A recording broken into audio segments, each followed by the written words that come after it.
Good and decent people of YouTube, welcome back to Political Drain. And I know I sound like the Loch Ness Monster, but that's okay.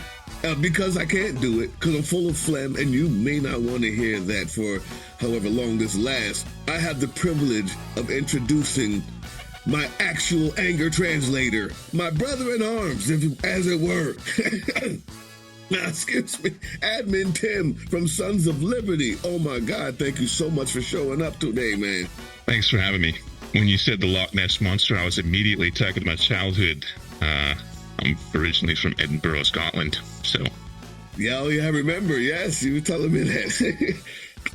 So it was a Freudian slip then. It came because of that foreknowledge. Listen. Guys, if you don't know, I know a few of you do because you've sent me some of their stuff. But if you don't know who Sons of Liberty is, this is one of the best, I would just say, a media group. And I'll let AdminTim, I'll let Big Sarge tell you exactly what it's about. And then we're going to get to these videos, guys. We're going to have to talk about the news because there's weird stuff going on out here. AdminTim, Big Sarge. Give a little bit about what Sons of Liberty is, man. You guys got to check them out. Tell us about it. So I started the Sons of Liberty in, I want to say late 2015, 2016. It was initially just kind of a way for me to blow off some steam because I had started out making political posts on my Facebook page and people enjoyed them. Some people were offended by them or incensed with them. You know, I started noticing my friends' count was going down. So I was like, whatever. But after a while, I realized that it was easier for me to talk about them behind a kind of sense of a neutral persona. So I started the Sons of Liberty page as kind of, it was a gag because at that point in time, patriotism and the flag and all of those symbologies were quickly becoming claimed by the conservative, the MAGA movement. And the thing that got me was I had a bunch of friends who were conservatives who were also veterans, people that I served with, not just like randos who I met online. These were actual people that I'd been in units with. And all of a sudden, they're like, liberals can't be patriots. Only true patriots are conservatives. And I was like, we shared a foxhole together. I watched you take a shit in the woods 5 feet from where I go. I started it with, and I put up like this, you know, the Sons of Liberty, the chopped up snake is what some people call it, and their original flag. And then we started designing some graphics, and I just started posting from a liberal and progressive perspective on this outlet, and people started becoming drawn to it. They're like, hey, I'm a leftist, or I'm a Democrat, or I'm a progressive, or, you know, there were some libertarians on there until I apparently ran them off. And they started posting because they were also tired of being told that they weren't patriotic, and they didn't love their country, and they hated America and things like this. So it just kind of went from there.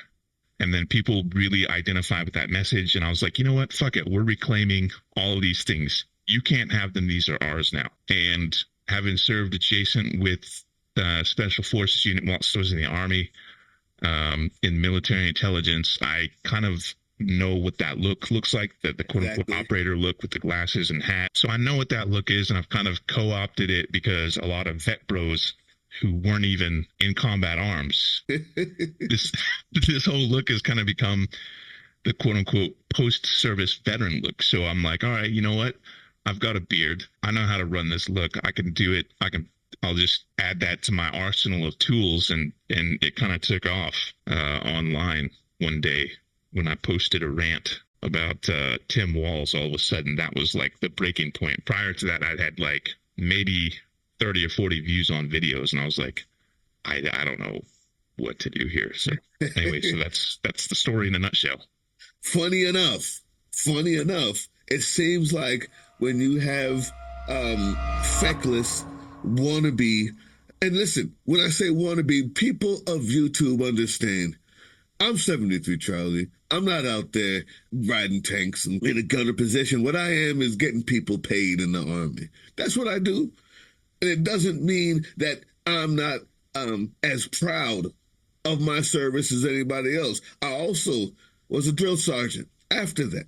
So when I say that this guy is a feckless, useless excuse of a veteran, it's not because of what he did, it's because of what he's doing. All right? This guy... We're talking about... J.D. Vance. Okay, not Tim Walz. Not Tim Walz. I was just about to say the name. This guy, like, J.D. Vance. This conversation suddenly got weird. And I'm glad you made that. Listen, I'm a little bit loopy. I got COVID, guys. Yeah. Your boy, J.D. Vance, found himself on the news. Again. He is so weird, even his own boss thinks so. And when asked the question, you know what? You won't believe it. Look for yourself. I want to move on to something that Governor Walz has called you and Donald Trump, and that is weird. Sure. And it is taken off. The New York Times reports that when Donald Trump was asked about it, he said, not me, they're talking about J.D. Well, certainly they've levied that charge against me more than anybody else, but I think that it drives home how they're trying to distract from their own policy failures. I mean, look, this is fundamentally schoolyard bully stuff. They can accuse me of whatever they want to accuse me of. And so they're name calling instead of actually telling the American people how they're going to make their lives better. I think that's weird, Dana, but look, they can call me whatever they want to. Did you see that? Did you? Yeah. So, first thing I want to say is I don't refer to him as J.D. Vance. To me, his last name is Bowman. That's the name that he was born with. And if conservatives insist that nobody can change their gender or their identity, then I'm going to call him by his dead name. And I apologize to any of my trans friends who are upset by that. I didn't make the rules. Those fuckers did. You remember Billy Madison, where the kid was like, I had a bad case of loser denial myself until the lacrosse team stuck a fucking cone up my ass. Yes. This guy is definitely in loser denial. This guy is, I said this in one of my videos, I called him a shower shoe because he flip-flops on every position. Mm-hmm. First he was a never Trumper, now he's Trump's VP. He was, in his book, he talks about he was gay. Now there's at least one photograph. I've heard there might be a second of him dressing in drag. Now suddenly he's a flaming heterosexual and he's very anti-drag and very anti-LGBTQ, which to me, growing up in a conservative, faith-based small town and exposed to religious hypocrisy, I'm guessing that J.D. Bowman is probably still at least, in fact, it wouldn't take much jail time to turn him around, if you know what I'm saying. In fact, Vladimir Futon better not so much as get a parking ticket. This dude is definitely weird, and I cannot understand for the life of me. I mean, I respect the fact that the Republican Party has this monolithic, everyone must toe the party line kind of mentality. And this is clear-cut case of that. That is, he's probably like, how dare this dude that I hate talk about me that way? But he's going to try to turn around and spin it like, I'm not weird. Everyone else is weird. It's not me, it's you. Fuck gaslighting, son of a bitch. What you're saying is so true because it's so funny how the so-called alpha males all seem to crumple faster than the gates at the Capitol during January 6th. The minute that the orange daddy, the orange godfather, calls them and tells them what to do, what to say, what to think, immediately they crumble. I'm thinking maybe it's all that internalized hate. All right? Maybe it's all that internalized hate that these insecure, browbeaten super betas have, that's caused them to project that hate back on the women, on the gay people, onto the poor cats, on the trans. Even the innocent couches can't get off the hate, man. Even they get it, all right? It's no wonder that the nation is rallying like never before behind candidates who actually look hopeful, joyful, actually smile. No one's ever seen Trump smile before. And every time JD smiles, he looks like it's a serial killer behind his eyes. there's actual joy, and I don't want to forget that. We're in this moment of joy, people. Another big part of it is people like Kamala Harris. People like Tim Walz. And they seem to like each other. Does anybody like Donald Trump? Even the people who are planning on voting for him? Even the people who are campaigning for him, who are stumping for him, who are running with him? Does anybody seem like they like Donald Trump? Does Donald Trump seem like he likes anybody else? There doesn't seem to be any evidence of any genuine human feeling at all in that campaign. It's all about trying to impress people and trying to intimidate people and running on fear and running on grievance. I mean, look at Tim Walz, teacher, coach, command sergeant major, yes. But anyway, who doesn't want to play ball with a dad like that? As opposed to your crazy orange-faced pedo uncle that always finds a way to clear the room when he walks in. Come on, guys. I mean, you know, look at just the things that Tim Walz has done as governor of Minnesota. Free school breakfast and lunch for public school kids, making Minnesota a sanctuary state for transgender people. They're talking about raising the minimum wage. There's student loan forgiveness and all kinds of like progressive policies and proposals that have and will make a palpable difference in people's lives. The vibes are on our side. And why is that? Well, part of it is that it feels like we're getting a new generation finally, even though they're not exactly young. They're 20 years younger than either Trump or Biden, which says something. Big Sarge. Okay, I know you're supposed to be the anger translator, but do you see the joy? Do you see what we're talking about here? It's hard to be angry. You know, you've got this return to a sense of normalcy after the past almost a decade of what we've had. Everybody reacts to that. So when you have this vibrant, young-looking, happy, cheerful black woman and a Midwestern, wholesome white guy who's a veteran, he's the American everyman, the surrogate dad. One of the memes that I've seen online that's going around is Tim Walz is the dad who I lost to the MAGA cult or whatever. So that type of thing, it's hard to be mad at, because it gives people hope. It shows us that there's a new sense of normal to replace the horrific narratives that we've had for almost a decade. Suddenly we have this, it's not a depressing future. Joy and humor and happiness are resonating right now because it's a clear vision of what normal is going to be again. This is literally, in my opinion, we should co-opt Make America Great Again, because it feels like this type of movement is what actually we used to have. And I think that's what terrifies what I call the right wing. This party has run on fear for most of its 20th and 21st century existence. In the 40s and 50s, it was the communists inside the U.S. In the 60s and 70s, it was the communists outside the U.S. In the 80s, it was the Soviets. And then it was the terrorists, Muslims, Arabs, whatever. And now they've run out of bad guys. So now it's people at home, the left, the liberals, the Democrats, whatever.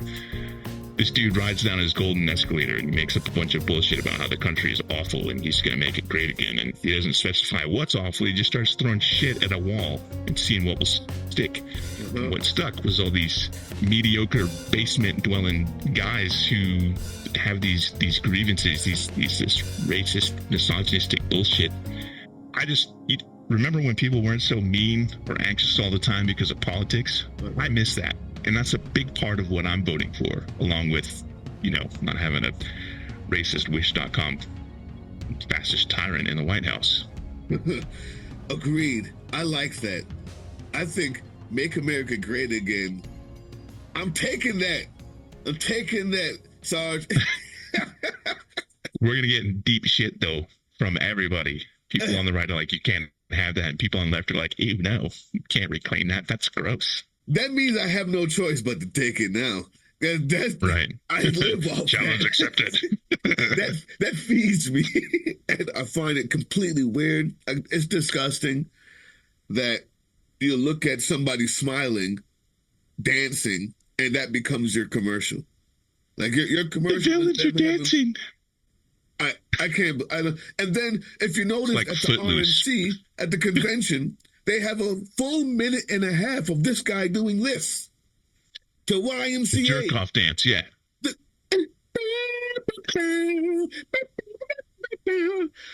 And and that's okay. Oh God. Oh yes. He's got a career in porn waiting for him if you ever. Good and decent people of YouTube, go see Sons of Liberty. This is what you get. I got some videos, guys. You may have seen some of this before if you've been on this channel. Shelby Bush, if you remember, she's an election worker from Arizona. Here's the video. And we're going to agree that we're going to run a good Christian foundation campaign, and we're going to treat each other well, and we're going to get through this together, right? That's unity.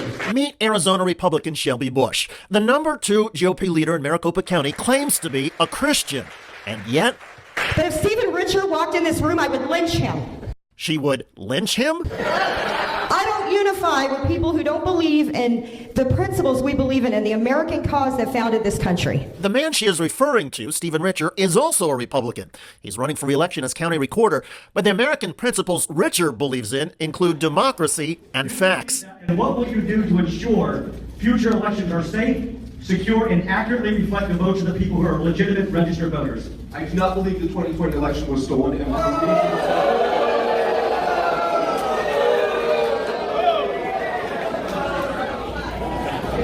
In response to Shelby Bush's pledge to lynch him, Richer wrote, "Interesting choice of words. Not I'd kick his butt or I'd kill him, but lynch. Why does that word roll off her tongue given its historical context?"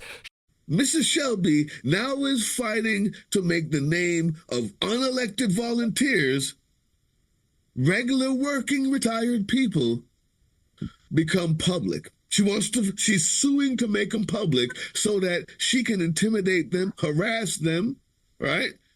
In the name of her orange orangutan poop thrower, she wants to be right there at the end of the line, making sure she catches it with her mouth. This is what she wants. And then she wants to make sure other poor people are able to be harassed by it. Check it out. We have here We the People Arizona. And We the People Arizona is a Republican group led by a Republican whose name is Shelby Bush. You know, they filed on the cheap a request to inspect public records. So the recorder here is coming in and saying, don't make me do this. I know there's a public right generally, but I don't want to have to disclose names because these guys will do nothing but harass my folks, keep me from being able to hire people, and generally distort the process. So the court finds that legitimate security concerns, the threats and harassment that these employees are alarming and persuasive. So we want to both blunt those, and also there's a chilling effect. They won't be able to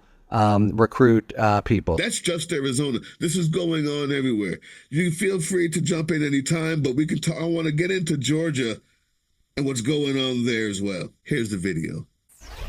I don't know if you've heard, but the Georgia State Election Board is in a very positive way. This is a very positive thing, Marjorie. They're on fire. They're doing a great job. 3 members. Janice Johnson, Rick Jeffries, and Janelle King. 3 people are all pit bulls. Those people Trump just name-checked are 3 of the 5 members of Georgia's State Board of Elections, Marjorie. They're all Republicans, and all of them have questioned the results of the 2020 election. Well, this past Tuesday, in a 3-2 vote, those 3 pit bulls approved a rule that threatens to upend how elections are certified in Georgia. The new rule empowers county election board members to conduct a, quote, reasonable inquiry, end quote, into whether election results are complete and accurate before they certify them. However, the new rule doesn't define what a reasonable inquiry entails, meaning that election officials in Georgia's 159 counties can each decide for themselves what they consider to be reasonable. My voice is hoarse, Sarge. Big Sarge, I wasn't supposed to do this. You hear my voice cracking. You're supposed to do this. Get him. Get him. It's, you know how we said earlier that we should co-opt Make America Great Again? Uh-huh.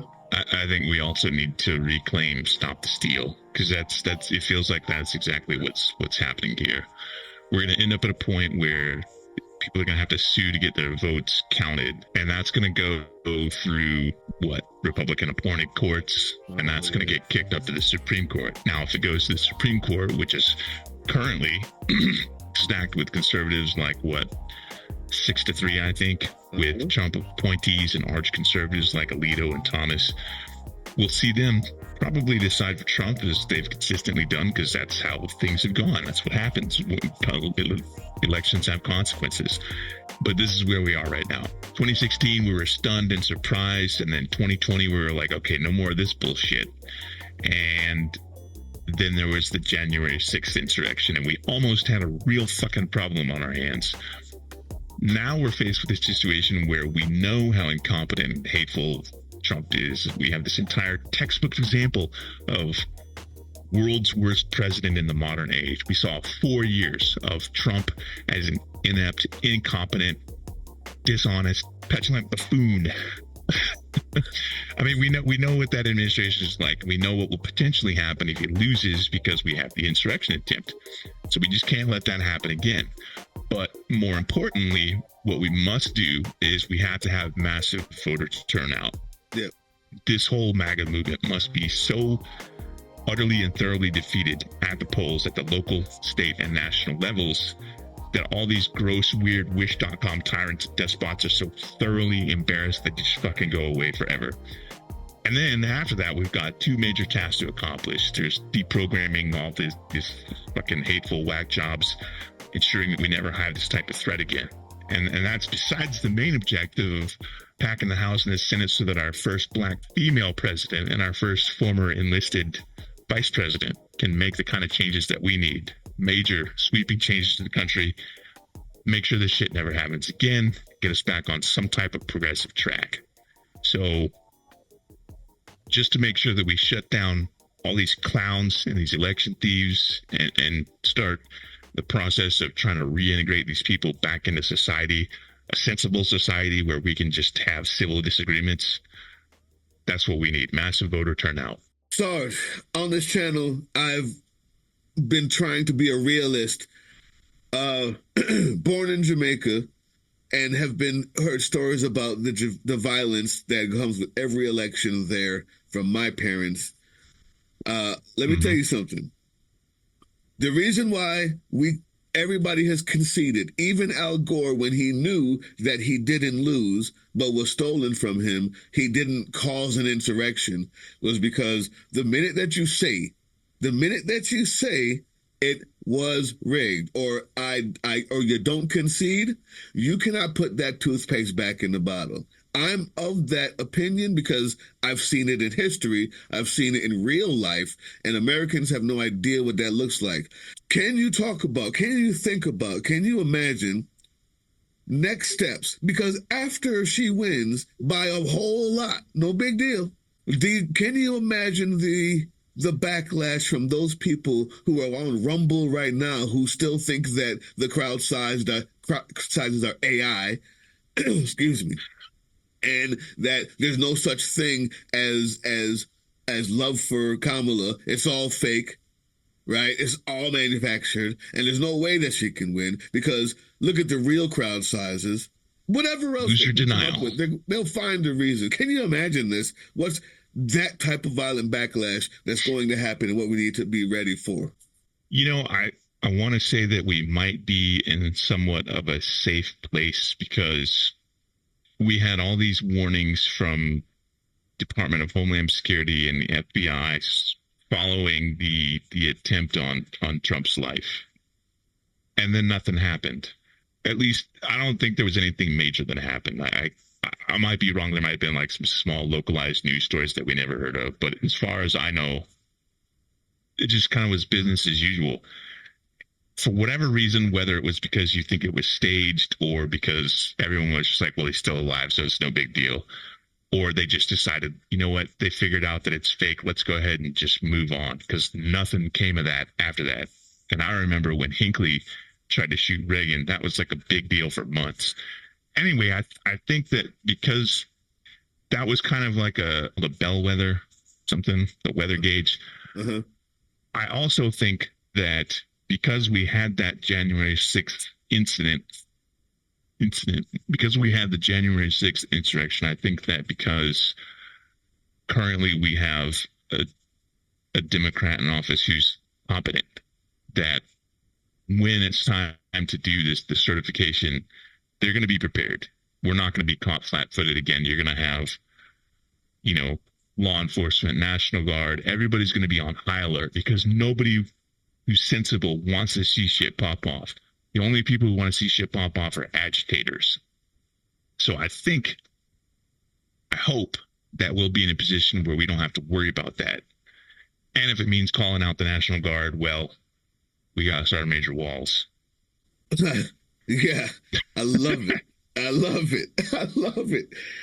Guys, I'm going to end it with that, man. That was all I needed to hear. I feel better already. I still think that in local precincts and local counties all over America, we also need to be ready to help out our neighbors, to give information offline if necessary. Yeah. I do think that that may not be the case for everywhere, but I feel a little. And everybody needs to go.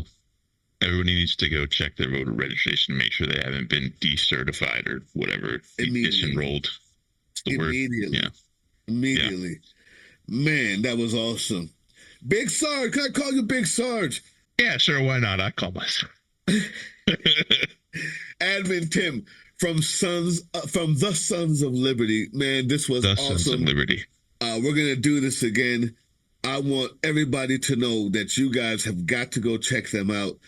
Go check out the Civil War history videos. Go check them out on Facebook. Got to, man. That's my favorite thing ever. And I can tell you're having fun with it, even though the truck ranch blew up because it's more sensational, and that's what it is. It's media. Don't stop those Civil War. The history of the good guys, right? I need that. I need that in my life. You guys need to go check out that channel, that Facebook page, and I hear you also have a TikTok. Yeah, the TikTok is actually the one that's been passed around by Adam Kinzinger and Montel Williams and the Kratzenstein brothers and some other people who are not quite as popular, I guess. Hey, that's awesome. That is awesome. So there you go, guys.